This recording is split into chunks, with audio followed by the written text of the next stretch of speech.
Assalamualaikum warahmatullahi wabarakatuh. Sobat Misteri Sunyi Mencekam. Edisi cerita misteri kali ini ada seorang PSK yang harus menyesal karena semasa hidupnya selama menjadi PSK telah memasang susuk yang telah menghancurkan kehidupannya. Dan seperti apa kisah selengkapnya? Langsung saja kita simak sebuah kisah nyata misteri yang berjudul Susuk Setan Menghancurkan Hidupku. Aku mulai mengenal dunia prostitusi sejak umurku menginjak 24 tahun.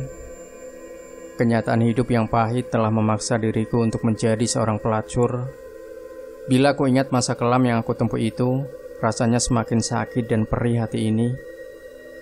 Aku ingin masa lalu yang biadab dan terkutuk itu berlalu. Aku tak mau mengingatnya lagi. Aku yakin tak ada wanita di dunia ini yang berniat jadi pemuas nafsu seks lelaki hidung belang hanya karena takut mati kelaparan demi menghidupi anak semata wayangku. Maka jalan hitam itu kutempuh. Aku menyadari betul bahwa hidupku berlumur dosa, namun aku tak kuasa menolak kodrat sebagai makhluk yang lemah, yang tak mampu bertahan hidup selain menjual tubuh.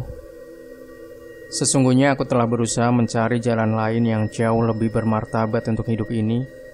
Namun, di tengah ketidakberdayaanku, jalan itu seakan menjadi pekat. Aku juga ingin menjadi wanita baik-baik, punya suami, anak, dan keluarga. Namun mimpi itu kian sirna, mengingat profesi rendahku ini, hanya air matalah teman hidupku. Sementara kian hari aku semakin tua. Tak tahulah, masih adakah makhluk laki-laki yang mau mengangkat harkat dan martabatku sebagai seorang istri? Dan masih adakah tersisa semangat hidup menjadi wanita yang sesungguhnya, yang dicintai dan dilindungi? Mungkinkah aku masih bisa menerima seorang lelaki hadir dalam hatiku? Sebab, karena lelaki pula lah, kini takdir hitam ini kujalani. Kawasan prostitusi Solo adalah tempatku mengais rezeki. Disitulah aku hidup berkubang lendir dosa menjijikan. Semua pekerjaan tetap memiliki risiko, termasuk profesiku ini.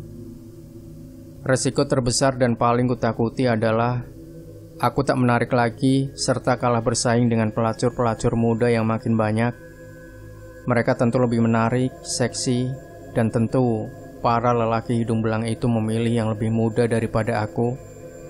Walau aku berani bertaruh, di atas ranjang aku akan lebih mampu memuaskan kebutuhan laki-laki untuk memanjakannya. Masalah penyakit kelamin, terus terang itu tidak pernah kupikirkan.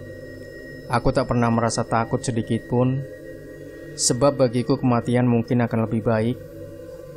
Menjelang usia 35 tahun, ketakutan itu sungguh-sungguh menjadi kenyataan. Aku semakin tak dilirik orang, pelangganku kian lari. Apalagi ketika itu kondisi tubuhku semakin gemuk, sehingga aku semakin tidak menarik lagi. Kondisi ini semakin mengancam periuk nasiku, apalagi perlakuan mami atau induk semangku juga semakin diskriminatif terhadapku. Dia sering marah-marah dan tak bersahabat lagi. Hal ini tentu saja menyangkut income yang aku dapatkan. Kesulitan yang aku hadapi ini rupanya ditangkap oleh seorang mami lain yang biasa aku panggil Bude. Di saat keputusasaan melanda batinku, dia menyarankan agar aku mencari pelaris atau daya pikat lewat jasa seorang dukun yang katanya sakti. Anak-anak di sini sebagian besar menggunakan jasa itu. Bila tidak ya seperti kamu sekarang, sepi peminat, kata Budi suatu ketika. Sebenarnya aku sering mendengar tentang pelaris atau semacam susuk untuk memikat laki-laki. Bahkan aku sering mendengar sendiri pengakuan beberapa rekan profesiku yang katanya memakai piranti-piranti mistis seperti itu. Sebab aku kurang menyukai hal-hal berbau mistik, apalagi berhubungan dengan dukun. Bagiku hal ini sangat menyeramkan. Namun pikiranku berubah seiring keadaanku yang kian memburuk. Aku mulai berpikir, dari mana aku bisa mendapatkan uang banyak untuk biaya sekolah anakku bila aku selalu sepi peminat. Tanpa peduli akan dosa, sebab nyatanya hidupku pun di dalam lumpur dosa. Akhirnya aku menyetujui tawaran Bude. Bahkan dia sendirilah yang mengantarkanku pada dukun itu. Saat bertemu dengan si dukun, aku terkejut juga. Semula kukira dia seorang perempuan tua renta, berambut putih dengan tongkat penyangga tubuhnya. Tetapi ternyata dukun itu muda sekali. Mungkin sebaya denganku, bahkan lebih muda dan cukup seksi. Kulitnya halus bagai gadis remaja, dan dadanya masih tampak kencang.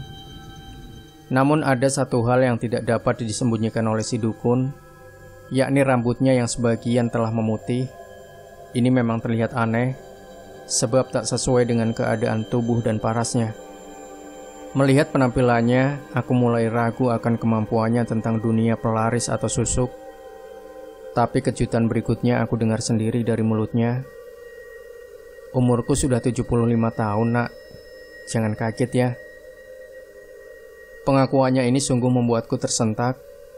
Bagaimana mungkin wanita berumur 75 tahun masih berpenampilan seksi dan cantik? Kalau saja tidak terlihat rambutnya yang telah memutih itu, mungkin sangat sulit untuk dipercaya. Singkat cerita, dukun yang menetap di salah satu lembah di lereng gunung dekat Ambarawa ini memulai ritualnya atas diriku. Aku dimandikan, dimantrai dan diasapi dengan kemenyan. Dia juga menyuruhku menelan benda mirip melinju. Yang terakhir, dia memasukkan benda yang bentuknya sama dengan benda yang aku telan ke dalam organ vitalku. Cara memasukkan benda mirip melinju itu hampir sama dengan cara bidan memasukkan alat kontrasepsi. Setelah selesai, aku disuruh si dukun jangan melupakan syarat dan pantangannya. Syaratnya dimaksud adalah setiap malam Jumat Kliwon, aku diwajibkan mengasapi tubuhku dengan kemenyan.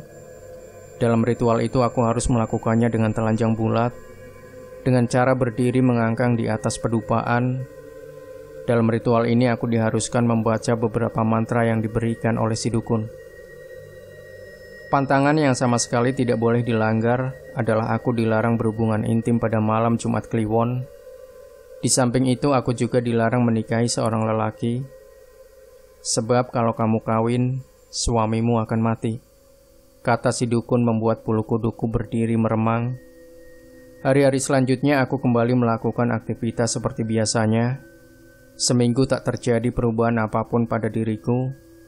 Artinya, semua lelaki hidung belang yang datang ke tempat lokalisasi tetap saja tak ada yang mau meliriku, apalagi mengajakku ngamar.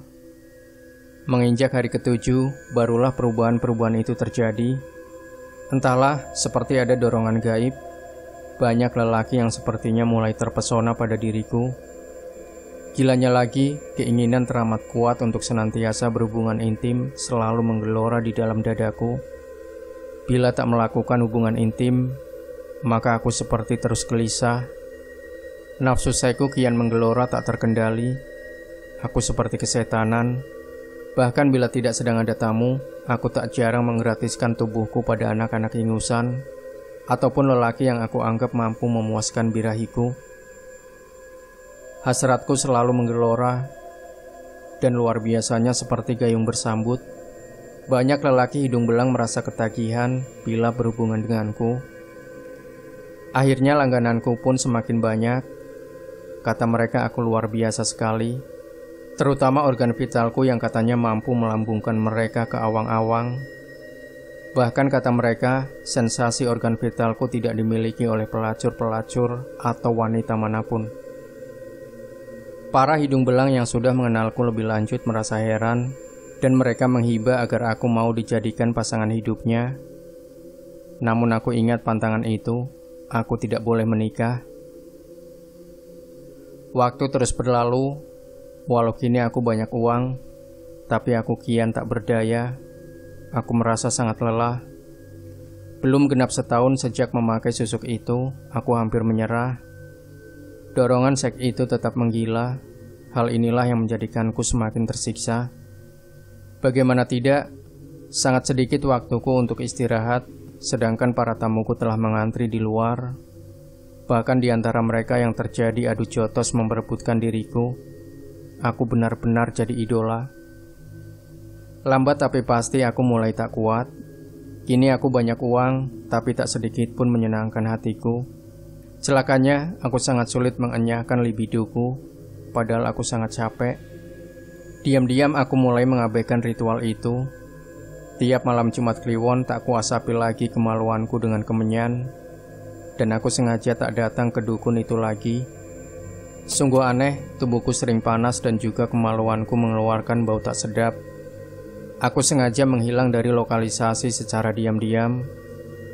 Kian hari bau tak sedap dari selangkanganku kian menyengat, bahkan seperti bangkai. Pada puncaknya ada keluar darah hitam. Aku benar-benar tersiksa karenanya. Ditambah lagi tiap malam aku seperti didatangi makhluk menyeramkan, seperti kucing raksasa yang siap menerkamku. Aku takut dengan bayangan itu, bahkan aku kerap menantangnya. Biarlah aku mati tekadku. Sudah beberapa dokter kudatangi, tapi tak ada gunanya. Akhirnya muncul niatku mendatangi orang pintar untuk menghancurkan pengaruh gaib dukun dan susuk itu. Aku juga ingin bertobat. Kepada Pak Abdullah, guru ngaji sekaligus orang pintar itu kutumpahkan semua kesedihanku, termasuk tentang susuk itu. Kepadanya aku bilang ingin bertobat. Percayalah, Allah Maha Pengampun. Bertobatlah selagi masih ada kesempatan, katanya Arif. Kiai Abdullah dan istrinya membimbingku dengan penuh kesabaran. Tak lama kemudian aku sembuh. Aku bersujud kepadanya sebagai tanda syukur. Menurut Kiai Abdullah, dukun pemasang susuk itu adalah pengabdi setan. Wujudnya akan seperti nenek renta bila siang, tapi malam harinya dia akan cantik jelita. Oleh Pak Abdullah, aku dititipkan pada sebuah perusahaan tailor cukup ternama di kota Solo. Meski usia aku semakin senja dan dengan penghasilan sedikit, tapi aku benar-benar merasakan kebahagiaan. Bahkan tak sampai di situ saja kemurahannya. Kini anakku telah menjadi seorang tentara yang gagah. Dialah hartaku satu-satunya sebagai karunia Tuhan yang tiada bandingannya, dan dialah kini tempat sandaran hidupku. Demikian Sobat Misteri Sunyi Mencekam. Jangan lupa berikan komentar Anda, like, share video ini, subscribe channel Sunyi Mencekam, dan kembali nantikan cerita-cerita misteri terbaru dari kami. Wassalamualaikum warahmatullahi wabarakatuh.